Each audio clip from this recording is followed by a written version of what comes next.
नमस्कार बच्चों, कैसे हो आप सब? ठीक हो? तो हमने 2 लेसन कंप्लीट कर लिए हैं।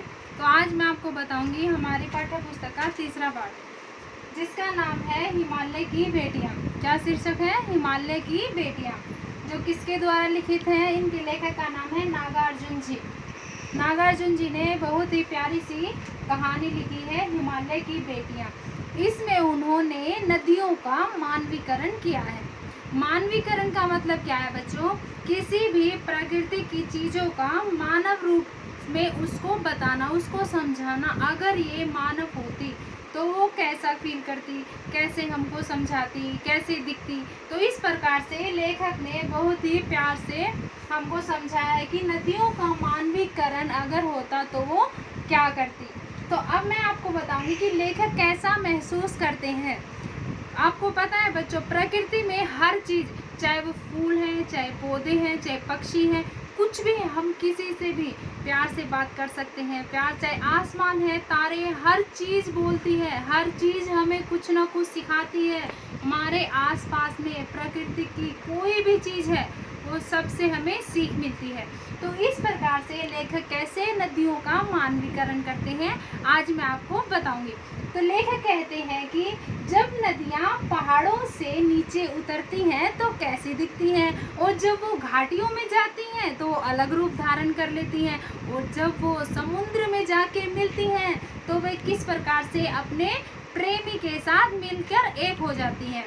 तो इस प्रकार से सबसे पहले कवि ने बताया है कि किस प्रकार पहाड़ों का और नदियों का आपस में एक प्रेम है, हिमालय से निकलती हैं। बच्चे, जैसे कि बच्चे अपने माता पिता से बड़े होते हैं, उनके द्वारा ही आगे हम बढ़ते हैं। तो इस प्रकार से हिमालय ने भी नदियों को निकाला है। अब लेखक कहता है कि हिमालय से नदियाँ कैसे निकलती हैं, इतना पानी कहाँ से आता है हिमालय से।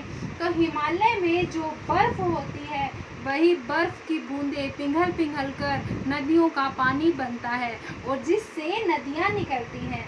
और इस प्रकार से ये पहले हिमालय से निकलती हैं तो बहुत ही बारीक पतली सी एक लाइन होती है। उसके बाद जब वो घाटियों में जाकर मिलती हैं तो बहुत ही तूफानी रंग से मिलती हैं।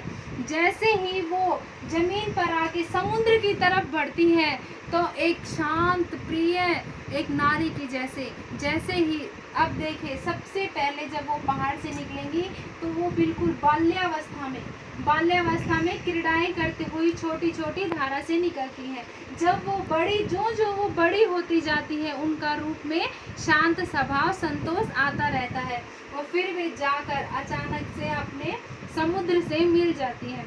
इस कहानी में लेखक बताते हैं कि किस प्रकार से हिमालय का और समुद्र का क्या रिश्ता है। समुद्र में इसमें बताते हैं कि जैसे हिमालय की तो ये बेटियां हैं और समुद्र के साथ जाकर मिल जाती हैं। तो इस प्रकार से हिमालय क्या हुआ, समुद्र का ससुर हुए, और समुद्र क्या हुआ, दामाद हुए।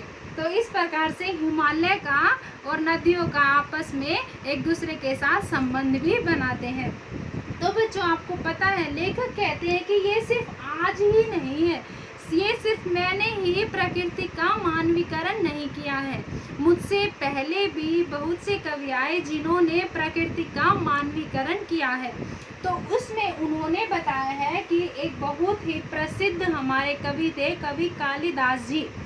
उन्होंने भी अपनी एक कविता में प्रकृति का मानवीकरण किया है। उनकी कविता का नाम था कि मेघदूत। मेघ का मतलब क्या होता है बच्चों? बादल। और दूत का मतलब होता है हम जिसको भेजते हैं, जैसे हमारे पोस्टमैन होते हैं जो दूसरों को हमारा संदेश देते हैं, वो होते हैं दूत।